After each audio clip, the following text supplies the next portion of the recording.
Greetings. This is Brother Eli with another episode of Bible Truth Revealed. Today's teaching is entitled, Can we keep the seventh-day Sabbath today? That's, can we keep the seventh-day Sabbath today? In my teaching entitled, Can we keep the feasts of the Most High in captivity? I demonstrated that the feasts listed in Leviticus 23 must be done when, where, and how the Most High commanded. They must ideally be kept in Jerusalem or in one of the cities that were given to the children of Israel. As such, these feasts cannot be kept in the lands of our captivity. I also made a disclaimer that most of what I explained in that teaching did not apply to the seventh-day Sabbath. This is because the seventh-day Sabbath existed long before these feasts were established. The seventh-day Sabbath is more than a feast that was introduced in Leviticus 23. It is a law that the children of Israel must keep forever and wherever we are. By the end of this teaching, I hope to accomplish 7 things. Number 1, we will see that the seventh-day Sabbath was established long before the feasts of Leviticus 23 were introduced. Number 2, we will discover that the seventh-day Sabbath feast, with its holy convocation and animal sacrifices to be done by the priests, was added to the seventh-day Sabbath that had already existed. In other words, before Leviticus 23, when the feasts, which includes the seventh-day Sabbath feast, were introduced, the seventh-day Sabbath itself had already existed. This means that there is a difference between the seventh-day Sabbath feast and the seventh-day Sabbath law. Number 3, we will learn that the Most High uses the seventh-day Sabbath law to separate between those who accept his perpetual covenant and those who reject it. Number 4, we will understand that the Most High allows revolters or rebellious teachers to test us to see whether we will accept his seventh-day Sabbath law or not. Only a remnant of righteous Israelites will pass this test. Number 5, we will examine a few of the excuses that revolters give us so that we can stop keeping the seventh-day Sabbath law. Number 6, we will see evidence that those who willfully profane the seventh-day Sabbath will not inherit the coming kingdom. They will be put to death in the wilderness. And number 7, we will completely understand that although we cannot keep the seventh-day Sabbath feast with its holy convocation and animal sacrifices to be done by the priests, because we have no priesthood, we have no sacrifices in captivity, we can keep the seventh-day Sabbath law, which simply requires us to rest on the seventh day. Today, I will focus on the scriptures which admonished our forefathers to keep the seventh-day Sabbath outside the land of Israel before the feasts were introduced in Leviticus chapter 23. In doing so, I will demonstrate that we too can keep the seventh-day Sabbath outside the land of Israel, although we cannot keep the feasts. I will be reading from the Brenton Septuagint translation. Let's start with Genesis chapter 2, verses 1 to 3. That's Genesis chapter 2, verses 1 to 3, and it reads thus. And the heavens and the earth were finished, and the whole world of them. And God finished on the sixth day his works which he made, and he ceased on the seventh day from all his works which he made. Verse 3. And God blessed the seventh day and sanctified it. That means he set it apart. He made it holy, because in it he ceased from all his works which God began to do. So we know for a fact that the Most High declared that the seventh day is a special day, and he did that from the very beginning, long before the feasts were introduced in Leviticus chapter 23. Exodus chapter 16, I will read verses 4 to 5, 14 to 16, and 21 to 30.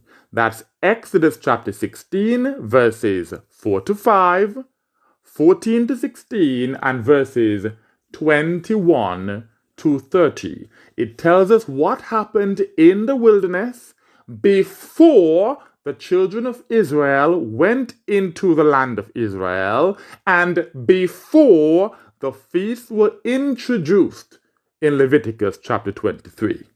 Verse 4. And the Lord said to Moses, Behold, I will rain bread upon you out of heaven, and the people shall go forth, and they shall gather their daily portion for the day, that I may try them. That means that I may test them.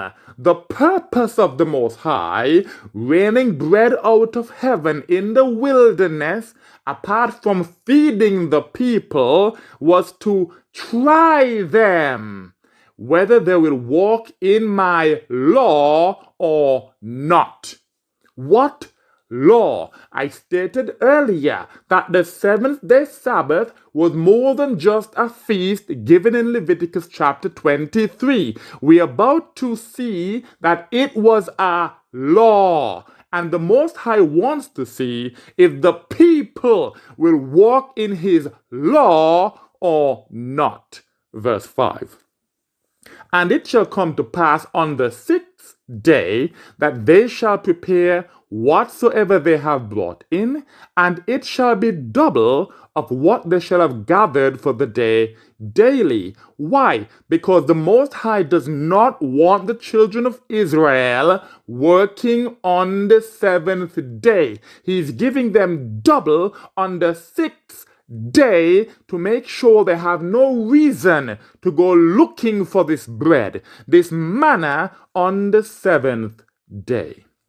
Today, the Most High allows rebellious false teachers, also known as revolters, to test us, to cause us to revolt or rebel against the law of the Most High God. They go to great lengths to convince us that we cannot keep the seventh-day Sabbath in captivity. Verse 14. In the morning it came to pass, as the dew ceased round about the camp, that, behold, on the face of the wilderness was a small thing like white coriander seed, as frost upon the earth. Verse 15. And when the children of Israel saw it, they said to one another, What is this? For they knew not what it was. And Moses said to them, This is the bread which the Lord has given you to eat. This is that which the Lord has appointed. Gather of it each man for his family, a homer for each person, according to the number of your souls. Gather each of you with his fellow lodgers. Verse 21.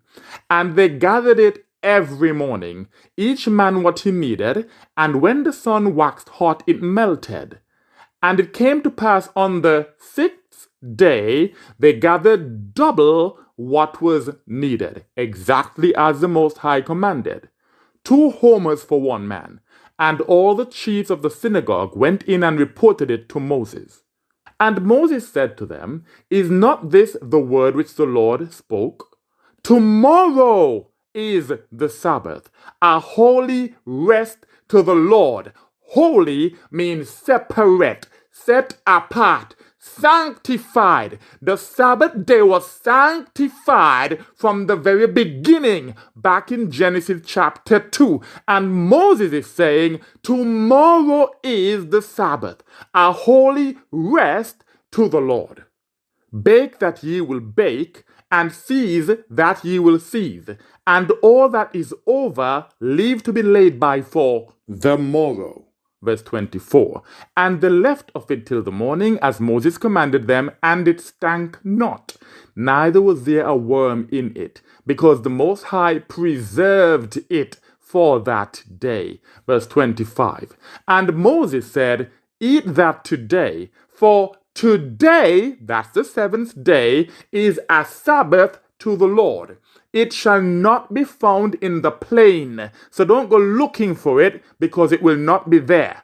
Verse 26. 6 days ye shall gather it, and on the 7th day is a Sabbath.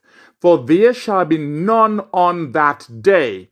And it came to pass on the 7th day that some of the people went forth to gather and found none. So these people failed the test. Remember, the Most High said, the reason I'm doing this is to see whether or not they will keep my law.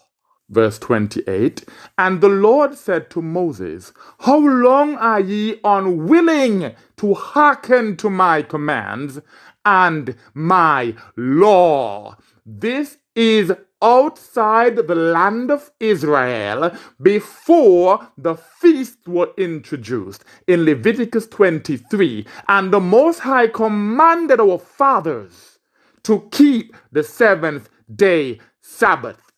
Verse 29. See, for the Lord has given you this day as the Sabbath. Therefore he has given you on the 6th day the bread of 2 days. Ye shall sit each of you in your houses. Let no one go forth from his place on the 7th day.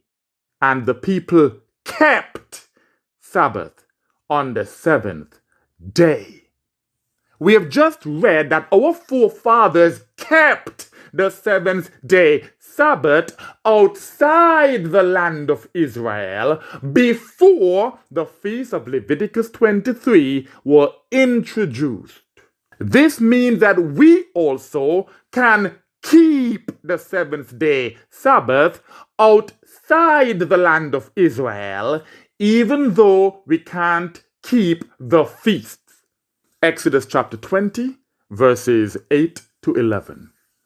Exodus chapter 20, verses 8 to 11 reads thus.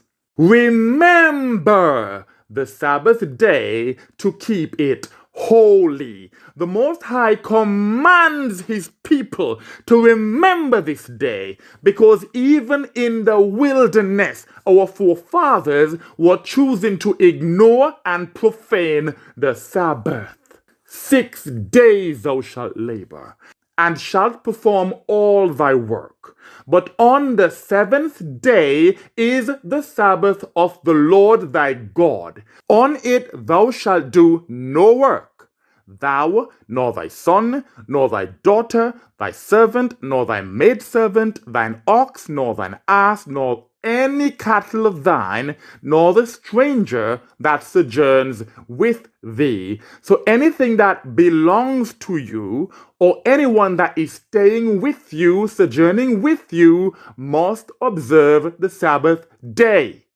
Verse 11. For in 6 days the Lord made the heaven and the earth, and the sea and all things in them, and rested on the 7th day. Therefore the Lord blessed the seventh day and hallowed it. So this is pointing right back to the very beginning, to Genesis chapter 2. Exodus chapter 31, verses 12 to 17. Exodus chapter 31, verses 12 to 17 reads thus. And the Lord spoke to Moses, saying, Do thou also charge the children of Israel, saying, Take heed and keep my Sabbaths, for they are a sign with me and among you throughout your generations. So as long as the children of Israel continue to generate, which is to get children, then they must keep the Sabbath of the Most High. It is a sign between the children of Israel and the Most High God, that ye may know that I am the Lord that sanctifies you. He is the Most High God that has set us apart from other nations, that has made us his own special people. And the Sabbath is the sign that he has given us, that we are indeed his people. I explained in my last teaching that all the feasts of the Most High are meant to be kept perpetually throughout our generations. However, because we are in the lands of our captivity as opposed to in the land of Israel, and we do not have the priesthood or the sacrifices, we are unable to keep those feasts in the lands of our captivity. The Sabbath day law is different from the Sabbath day feast. We cannot keep the perpetual Sabbath day feast in captivity, but we can keep the Sabbath day law, which is simply to rest on the seventh day, and we can do that at this point in our captivity because there's no one preventing us from doing so today. Verse 14. And ye shall keep the Sabbaths, because this is holy to the Lord for you, Israel. He that profanes it shall surely be put to death. Everyone who shall do a work on it, that soul shall be destroyed from the midst of his people. 6 days thou shalt do works, but the seventh day is the Sabbath, a holy rest to the Lord. Everyone who shall do a work on the Sabbath day shall be put to death. The fact that the Most High has assigned the death penalty as punishment for profaning his Sabbath shows how seriously he takes the seventh day. He wants us to keep the seventh day Sabbath just like our forefathers did outside the land of Israel before the feast of Leviticus 23 were introduced. There are Israelite teachers on YouTube boasting that they don't keep the seventh day Sabbath and that they still haven't been put to death. They use that argument to convince others not to keep the seventh day Sabbath. These are the rebellious teachers, also known as revolters, that the Most High allows to try his people to see whether or not we will keep his law. So we are being tested in the same way that our forefathers were tested in the wilderness. And the question is, will we pass the test or will we fail? These revolters insist